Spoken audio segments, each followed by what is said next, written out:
Subscribe Muhammad Amjad Nadwi, Indian Islamic scholar.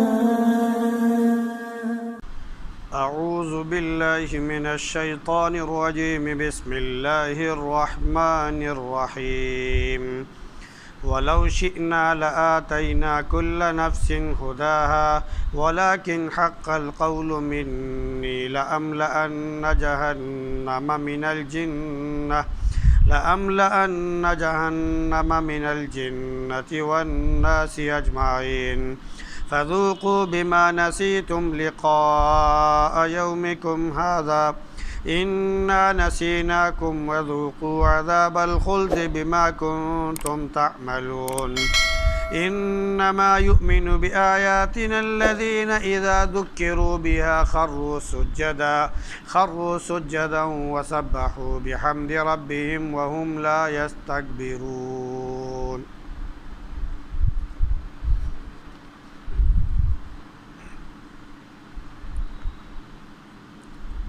وَلَوْ شِئْنَا لَآتَيْنَا كُلَّ نَفْسٍ هُدَاهَا.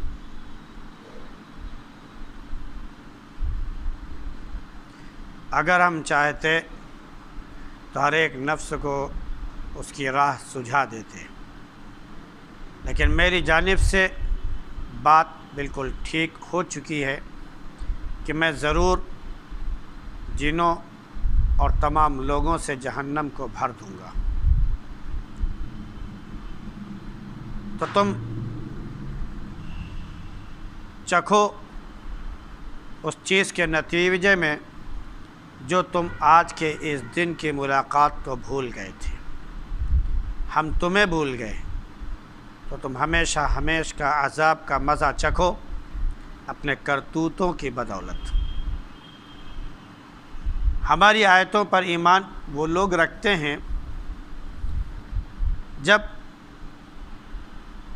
ان کے سامنے ذکر کیا جاتا ہے تو وہ سجدے میں گر پڑتے ہیں اور اپنے رب کی حمد کے ساتھ تسبیح بیان کرتے ہیں اور وہ غرور نہیں کرتے.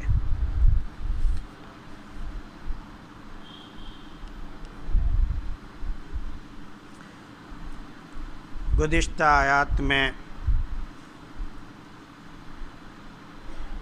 کافروں کے اس اعتراض کا جواب تھا کہ جب ہم مٹی میں مل جائیں گے تو کیا دوبارہ پیدا کیے جائیں گے؟ تو اللہ رب العزت نے فرمایا کہ دوبارہ تو پیدا ہی کیے جائیں گے، لیکن یہ دوبارہ تخلیق کے منکر تو ہیں ہی، ساتھ ہی میں اللہ رب العزت کے سامنے پیش ہونے کے بھی منکر ہیں. بس معاملہ یہ ہے کہ فرشتے جو متعین ہے روح قبض کرنے پر وہ روح قبض کر لیں گے، پھر سب کو اللہ کے پاس پلٹ کر جانا ہے. اور اس دن یہ مجرم اپنے سر اللہ کے سامنے جھکائے ہوئے ہوں گے اور عرض کر رہے ہوں گے کہ پروردگار ہم نے دیکھ لیا، سن لیا، ہمیں یقین آ گیا، ہم کو واپس کر دیجئے، اب ہم نیک عمل کریں گے. لیکن اب وہاں سے کوئی مہلت نہیں ملے گی.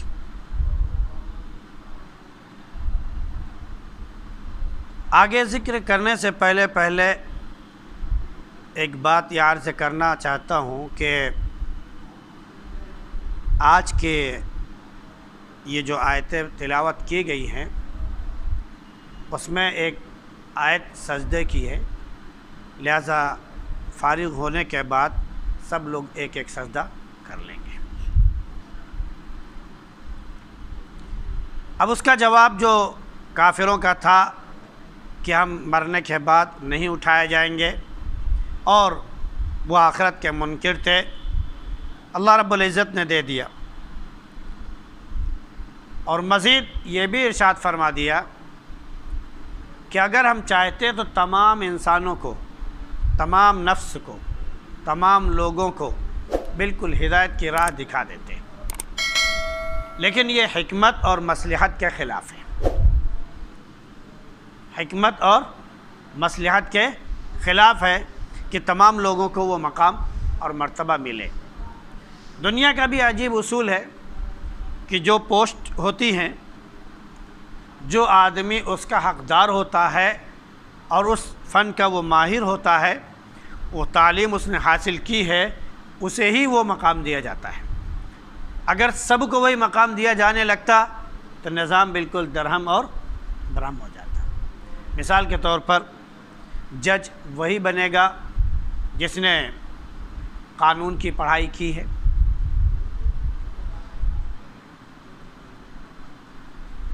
D M S S P وہی بنے گا جس نے آئی اے ایس اور پی سی ایس کی وغیرہ تیاری کی ہے۔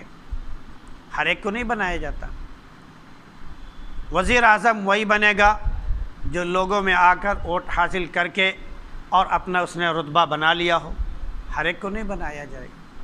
تو دنیا کا بھی عجیب اصول ہے کہ جو حقدار ہوتا ہے اسی کو دیا جاتا ہے۔ تو اللہ رب العزت نے جنت دینے کا وعدہ کیا ہے جس میں ہر قسم کی نعمت موجود ہوگی، تو وہ ایسے ہی سب کو دے دی جاتی تو جنت کی نعمتوں کا مزہ پھر انسان کو صحیح معنوں میں نہیں ملتا۔ جو حق کے ساتھ حاصل کر رہا ہے، اللہ کے اصول و ضوابط کے ساتھ حاصل کر رہا ہے، اسے ہی صحیح معنوں میں اس کا مزہ ملنے والا ہے اور وہی صحیح معنوں میں اس کے حقدار ہیں۔ تو اللہ نے فرمایا کہ اگر ہم چاہتے تو تمام چیزوں کو، تمام لوگوں کو ہدایت کی راہ دکھا دیتے، لیکن ہم نے ایسا نہیں کیا۔ حالانکہ انسان اور جنات، ان دونوں کے سوا تمام مخلوقات کا معاملہ یہ ہے کہ اللہ رب العزت نے ان کے حصے میں، ان کے مقدر میں یہ لکھ دیا ہے کہ ان کو اللہ رب العزت کے سامنے جھکنا ہے اور اس کی تسبیح بیان کرنا ہے۔ تمام چیزوں کا ذکر ہے۔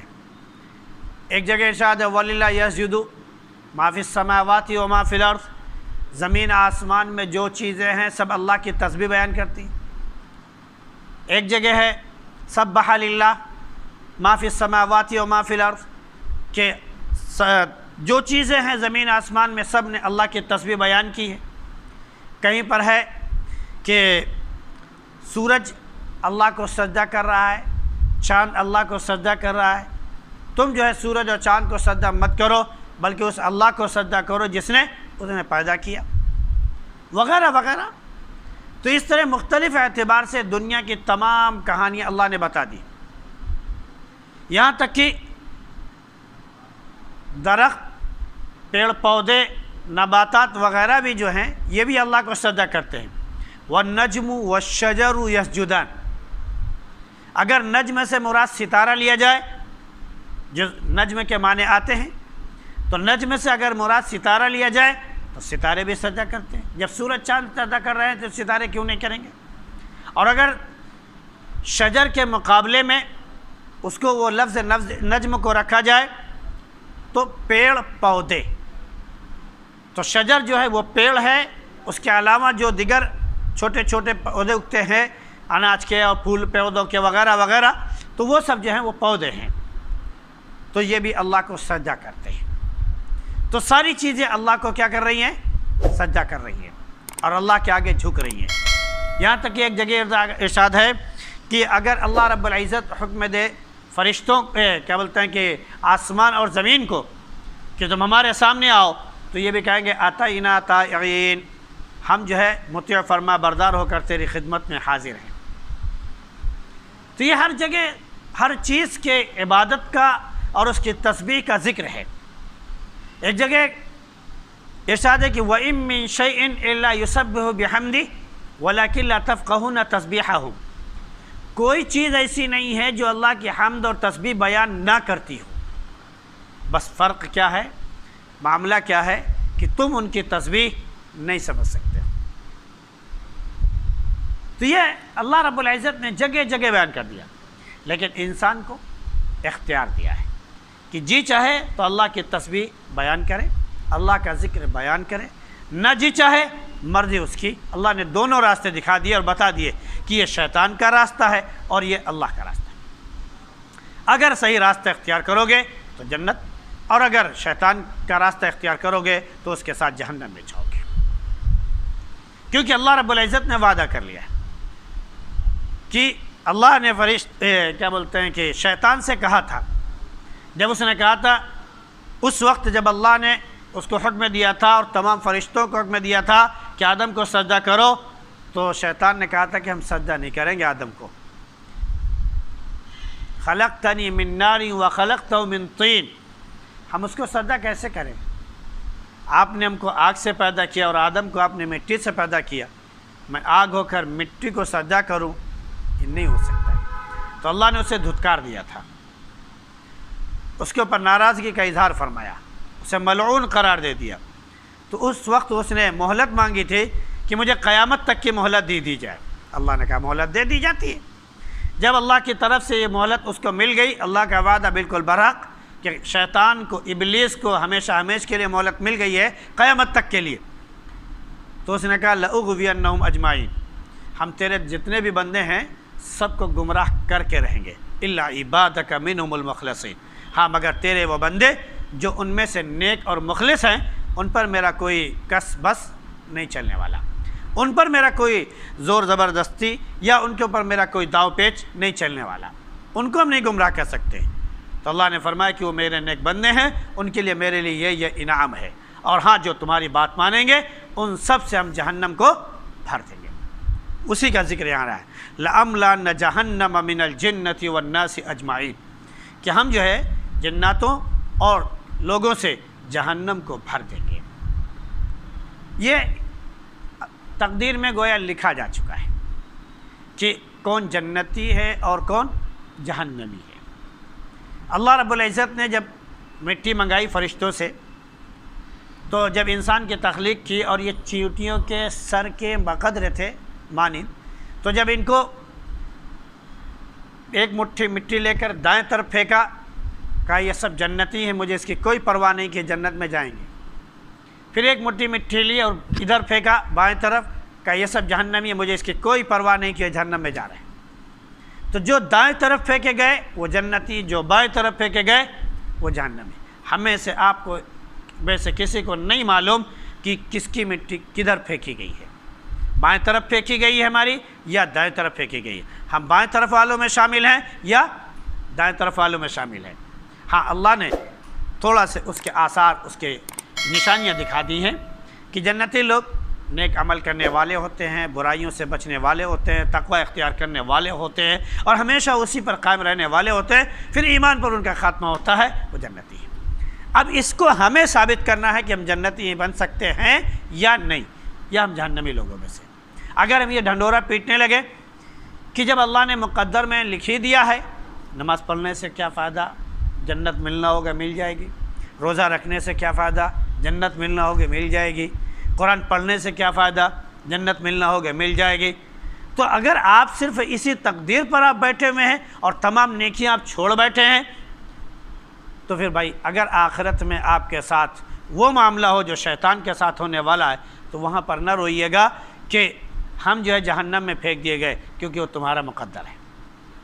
جب تم اس تقدیر پر یقین رکھتے ہو کہ اللہ نے جو لکھا وہی ہوگا، تو ہمیں نماز پڑھنے سے کیا فائدہ؟ تو جب جہنم میں پھینکے جا رہے ہو تو اللہ نے لکھ دیا، تو جہنم میں جا رہے ہو تو وہاں رونے سے کیا فائدہ؟ وہاں مت چیخو پھر کہ میرے ساتھ ظلم ہوا۔ یہاں پہلے عمل کرو، اللہ نے فرمایا عمل کرو، اور جب تم نیک بن کر ہمارے پاس آؤ گے تو واقعتاً ہم تم سے خوش ہوں گے اور تم کو اپنے کیا بولتے ہیں کہ جو ہم نے تقدیر میں لکھ دیا ہے اور اپنے رحم و کرم سے تم کو جنت میں داخل فرما دیں گے۔ یہ اللہ کا وعدہ ہے۔ تو اسی لیے اللہ نے دونوں راستے دکھا دیے۔ تو ہمیں کوشش کرنی ہے کہ ہمیشہ نیک عمل کرنا ہے، اور جو لوگ برائی کی طرف راغب ہیں انہیں توبہ کرنی چاہیے، ورنہ اللہ نے فرمایا کہ جو قیامت کے دن کا منکر ہو گیا اور قیامت کے دن کو بھول گیا، تو اللہ فرمایا کہ آج کے اس دن کو تم بھول گئے تھے تو اب اس کا مزہ بھی چکھ لو، لہذا ہمیشہ کے عذاب کا مزہ چکھو، کیونکہ تم آخرت کے دن کو بھلا بیٹھے تھے اور جو جی چاہ دنیا میں وہ کر رہے تھے۔ ان لوگوں کے بارے میں جو دنیا میں برائیاں کرتے رہے اور آخرت میں ان کے لیے عذاب مسلط ہو گیا ہے، ان کے بارے میں کہا گیا کہ وَلَوْ رُدُّوا لَعَادُوا لِمَا نُهُوا عَنْهُ، کہ اگر ان کو دوبارہ زمین میں بھیج دیا جائے تو دوبارہ پھر وہی کام شروع کریں گے جس سے ان کو منع کیا گیا تھا۔ اور یہ دنیا کا عجیب دستور دکھائی پڑتا ہے، اور آئے دن پولیس محکمے میں آپ جائیے، جیلوں میں آپ جائیے، تو آپ وہاں جو قیدی ان سے پوچھئے کہ آپ جیل میں کتنی مرتبہ آ چکے ہیں، تو بتایا کہ 4 مرتبہ آ چکا ہوں، 10 مرتبہ آ چکا ہوں۔ کس اس میں بینک لوٹتا ہوں، میں چوری کرتا ہوں، میں تو قتل کرتا ہوں، میں یہ کرتا ہوں، میں وہ کرتا ہوں۔ باہر آتا پھر وہی کھیل شروع کر دیتا ہے، حالانکہ وہاں سزا کاٹ کر وہ آیا ہے، حالت چاہتا تو وہ سدھر جاتا، لیکن پھر جا کر اسی میں جب دنیا میں یہ معاملہ ہو گیا ہے تو آخرت کا معاملہ بھی اللہ نے فرما دیا کہ نیکیوں اور برائیوں کا بھی یہی ہے کہ یہ جو برائی کرنے والے آخرت میں آئیں گے اور یہ کہیں گے کاش ہمیں دوبارہ واپس بھیج دیا جاتا تو ہم نیک عمل کرتے، فرجعنا نعمل صالحا انا موقنون، پروردگار ہم کو یقین آ گیا، اب ہم کو دوبارہ بھیج دیجئے، ہم ہمیشہ نیک عمل کریں گے۔ تو اللہ نے فرمایا وَلَوْ رُدُّوا لَعَادُوا لِمَا نُهُوا عَنْهُ، اگر ان کو بھیج دیا جائے تو یہ دوبارہ پھر وہی حرکتیں کریں گے جس سے ان کو منع کیا گیا تھا، یہ اس سے باز آنے والے نہیں ہیں۔ تو لہذا اب ہمیشہ کا مزہ چکھو عذاب کا جو تم کیا کرتے تھے اس کے پاداش میں۔ پھر فرمایا کہ مومن کا معاملہ یہ ہے کہ اللہ کی آیتوں پر ایمان رکھتے ہیں، کیونکہ اللہ نے فرمایا کہ ہماری آیتوں پر ایمان وہی رکھتے ہیں، ہماری نشانیوں پر ایمان وہی رکھتے ہیں جب ان کے سامنے ذکر کیا جائے تو فوراً وہ سجدے میں گر پڑتے ہیں، اور اللہ کا ذکر کرنے والے تھے۔ اللہ کے نبی صلی اللہ علیہ وسلم نے ذکر کے بارے میں بہت سے ارشادات فرمائے، اس کے فضائل بیان فرمائے۔ کئی بار فرمایا کہ سبحان اللہ یہ زمین کو آسمان کو بھر دیتا ہے، الحمدللہ زمین آسمان کو بھر دیتا ہے، اور اللہ اکبر زمین آسمان اس کے درمیان کے خلا کو بھر دیتا ہے۔ انسان جتنا بھی اللہ کا ذکر کرے وہ کم ہے۔ کئی بار فرمایا کہ تم جتنی مرتبہ سبحان اللہ الحمدللہ کہو گے جنت میں تم اپنے لیے اتنے ہی درخت لگاتے چلے جاؤ گے، تو یہ جنت کی ساری نشانیاں ہیں۔ کہیں پر تھوڑے سے ذکر میں زیادہ ثواب کا اللہ کے نبی صلی اللہ علیہ وسلم نے ارشاد فرمایا، جیسے کوئی شخص اللہم صلی علی محمد النبی الامی وعلی آلہ وسلم تسلیمہ پڑھے تو اس کو معلوم ہوا کہ 20 لاکھ نیکیوں کا اجر مل رہا ہے۔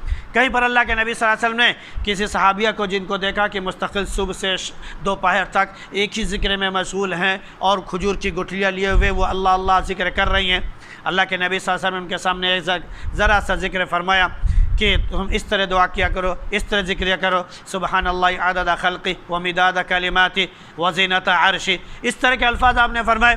اس کے بس صرف اتنا ذکر کر لو تو تمہارا اتنی دیر ذکر کرنے سے کہیں زیادہ بہتر اور اجر میں بڑھا ہوا ہوگا۔ تو اللہ کے نبی صلی اللہ علیہ وسلم نے زیادہ زیادہ اجر کے بارے میں بھی بیان فرمایا۔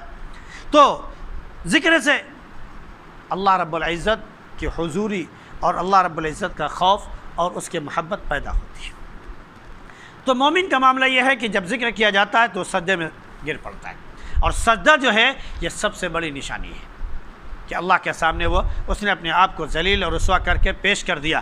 تو اللہ رب العزت بھی قسم کھاتا ہے کہ جو میرے سامنے جھک جاتا ہے، میرے سامنے آ کے گڑ گڑاتا ہے، میرے سامنے ماتھا وہ ٹیکتا ہے اور کسی اور کے سامنے وہ نہیں جاتا ہے، کسی اور سے لو نہیں لگاتا ہے، تو ہم اس کو سب سے زیادہ غالب اور سب سے زیادہ عزت والا بھی بنا دیں گے۔ آج دنیا میں دیکھا جاتا ہے جو اللہ کے نیک بندے ہیں، بڑے سے بڑا حاکم اور بادشاہ بھی ان کے سامنے آ کے جھک جاتا ہے۔ کیوں؟ عزت اللہ نے دی، تؤتی الملک من تشاء وتعز من تشاء وتذل من تشاء، وہی عزت دینے والا ہے، وہی ذلت دینے والا ہے، وہی بادشاہ دینے والا ہے۔ تو جب وہی سب کچھ کرنے والا ہے اس کے سامنے جھک جاؤ، عزت ہی عزت ملنے والی۔ اور اس کے بعد وہ اللہ کے حمدیں بھی بیان کرتے ہیں، اس کی تسبیح بیان کرتے ہیں، اور پھر سب سے بڑی بات یہ کہ وہ غرور نہیں کرتے۔ مومن کی صفات عجیب عجیب بیان کی گئی ہیں۔ ایک جگہ فرمایا کہ عباد الرحمن الذین یمشون علی الارض ہونا، کہ اللہ کے جو نیک بندے ہیں، رحمان کے جو نیک بندے ہیں، وہ زمین پر خاکساری کے ساتھ اور پست ہو کر جھک کر نرم مزاجی کے ساتھ چلتے ہیں، اکڑ کر نہیں چلتے، کیونکہ اکڑ کر چلنے والے کو کہا گیا کہ لا تمشی فی الارض مرحا، اکڑ کر مت چلو، اور ان کے بارے میں کہا گیا کہ وہ اکڑ کر نہیں جھک کر چلتے ہیں، کبھی وہ غرور نہیں کرتے ہیں۔ اور حدیث شریف میں آتا ہے کہ جنت میں وہ شخص داخل نہیں ہوگا جس کے دل میں غرور ہے، ذرا برابر بھی غرور ہے تو وہ جہنم میں تو جا سکتا ہے، جنت میں نہیں داخل ہو سکتا۔ تو صحابہ کرام میں سے بعض نے پوچھا کہ پھر کیسے جنت میں جائیں گے؟ تو اللہ کے نبی صلی اللہ علیہ وسلم نے فرمایا کہ اللہ جن پر کرم کا معاملہ فرمائے گا، غرور نام کی چیز ان کے اندر سے ہٹا دے گا،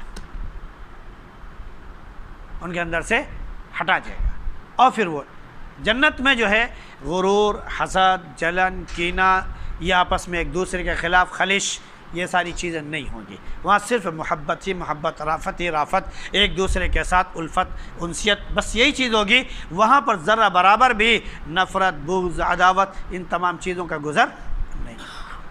اللہ رب العزت انہی مومنین میں ہم سب کو شامل فرمائے. سبحان اللہ بحمدہ، سبحانک اللہم وبحمدک، ونشہد ان لا الہ الا انت نستغفرک ونتوب الیک.